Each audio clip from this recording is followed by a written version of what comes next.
So Narsampet మారుతున్న కాలానికి అనుకూలంగా విపరీతమైన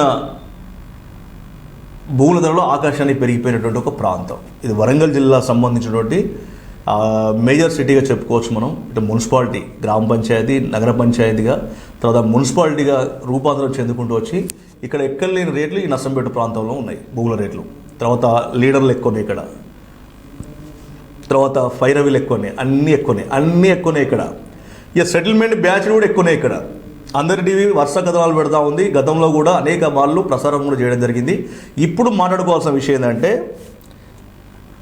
భూమి అది అసైన్డ్ కానీ, ప్రభుత్వ భూమి కానీ, తనది కాని భూమి అయినా పర్వాలే, నీ దగ్గర పత్రం ఉంటే చాలు, చిన్న పత్రం ఉంటే పట్టుకొచ్చి మాకు ఇల్లు, మేము సెటిల్ చేస్తాం, మేము డీల్ చేస్తాం, మేము అమ్మి పెడతాం, నీకింత నాకింత అని ముందే మాట్లాడుకొని దానిపైకి పోయి కూర్చుంటారు.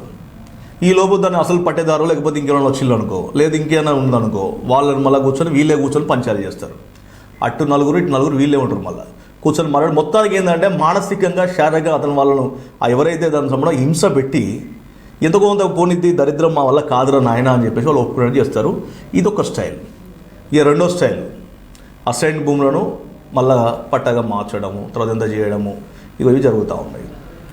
ఈ బ్యాచ్ సంబంధించి చూస్తే ప్రతి దాంట్లో వీళ్ళే ఉన్నారు. వీళ్ళ బాధితులు చాలామంది ఇప్పటికే అందరి టీవీ వద్దకు బాధితులు వచ్చిళ్ళు. పూర్తి ఆధారాలతోటి ఎవరైతే ఓ మాజీ ప్రజాప్రతినిధి సంబంధించి విచ్చలవిడిగా రెచ్చిపోతూ ఉన్నారో, సో ఆ ప్రజాప్రతినిధితో పాటు కొందరిని కలుపుకొని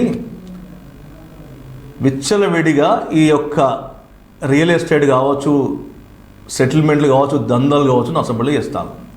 ఎవరైనా మాట్లాడితే బెదిరిస్తారు. ఇంకా అవసరమైతే ఎస్సీ ఎస్టీ కేసు పెడతా ఉంటారు వాళ్ళు. ఇట్లాంటివి జరుగుతూ ఉన్నాయి. ఇప్పటికే నయీం వారసులు అని చెప్పేసి నర్సంపేట మొత్తం కూడా దందాలు చేసేవాడికి ఒక 3 నుంచి 4 రోజుల మధ్యలో ఇవి జరుగుతూ ఉన్నటువంటి క్రమంలో ఒక చర్చ ప్రారంభమైన నర్సంపేటలో. కాబట్టి మిమ్మల్ని ఎవరైనా బెదిరించినా, మిమ్మల్ని ఏమైనా చేసినా నేరుగా పోలీస్ స్టేషన్ పోయి కూర్చోండి, మీ తప్పు ఏమైనా ఒప్పుకొని చెప్పండి, పోలీసులు ఖచ్చితంగా కూడా మిమ్మల్ని కాపాడతారు. బీఆర్ఎస్ ప్రభుత్వంలో రెచ్చిపోయినటువంటి ఆ ప్రజాప్రతినిధులు, తర్వాత బీఆర్ఎస్ ప్రభుత్వంలో విచ్చలవిడిగా దందా చేసినటువంటి ఆ యొక్క నేతల ఆగడాలు ఇప్పుడు సాగవు. నర్సంపేటలో మాధవరెడ్డి ఎమ్మెల్యే క్లియర్గా చెప్పిండు, వాళ్ళ పార్టీలో తీసుకుంటలేము అని చెప్పిండు.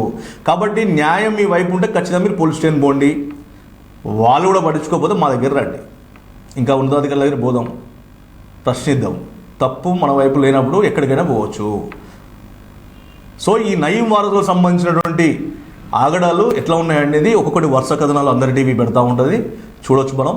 నినాగమున్న సంబంధించి కూడా ఒక అబ్బాయికి సంబంధించిన ప్రేమ వ్యవహారంలో కూడా తలదూర్చి కొంత ఆ అబ్బాయిని చిత్రహింసలు పెట్టిన దాంట్లో వీళ్ళు ఉన్న అనుమానంతో కొంత సంబంధించినటువంటి దాంట్లో పోలీసుల విచారణ కూడా చేపట్టినట్టుగా కూడా మనము చెప్పుకోవచ్చు. సరిగా వాళ్ళ దాంట్లో వాళ్ళు ఉన్నారా లేరా అనేది ఆ యొక్క సంబంధించి ఆడపిల్ల వ్యవహారం కావచ్చు. నేను ఎక్కువ మాట్లాడుకోవాలి దీనికి సంబంధించి, ఎందుకంటే ఆడపిల్ల తండ్రికి బాధ ఉంటుంది. కాబట్టి ఆడపిల్ల తండ్రికి వైపు నుంచే ఏదైనా కూడా అంటే లేచిపోయి పెళ్లి చేసుకోవడాలు, తర్వాత ప్రేమ వ్యవహారాలు ఎప్పుడు కూడా నేను సమర్థించాను. కానీ ఆ అబ్బాయిని అంతగానో చిత్రహింసలు పెట్టడం మాత్రం ముమ్మాటికి తప్పే అది. సో ఆ వ్యవహారంలో కూడా ఈ యొక్క బ్యాచ్ అయితే ఉన్నట్టుగా కూడా కొంత ఆరోపణలు అయితే మనకు వినబడ్డాయి. సో దాంట్లో పోలీసులు విచారణ కూడా చేసినట్టు కూడా కొంత మనకు సమాచారం ఉంది.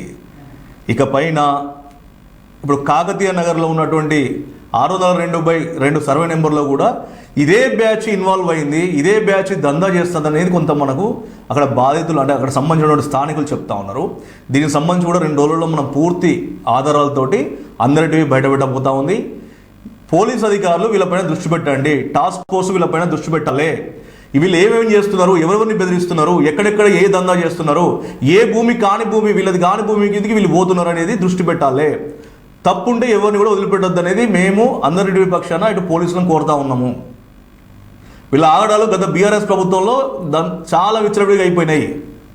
ఎంతటి వారైనా దయచేసి వాళ్ళపైన చట్టపరమైన చర్య తీసుకోండి, బాధితులకు అండగా ఉంటే బాగుంటుందని మేము కోరుకున్నాం. ఎందుకంటే మొన్న మేము పెట్టిన తర్వాత, వార్తలు పెట్టిన తర్వాత ధైర్యంగా చాలామంది ఇలా అందరి టీవీ దగ్గరికి రావడం జరిగింది.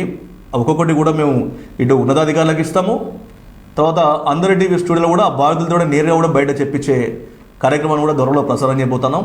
ఈ నయీం వారసులు ఖచ్చితంగా వీళ్ళ సెటిల్మెంట్ దందాలు చేసే వాళ్ళను బ్యాచ్లన్నీ కూడా పోలీసులు ప్రత్యేక దృష్టి పెట్టాలి, వీళ్ళపైన క్రిమినల్ కేసులు పెడితే బాగుంటుందని బాధితులు కోరుకుంటా ఉన్నారు.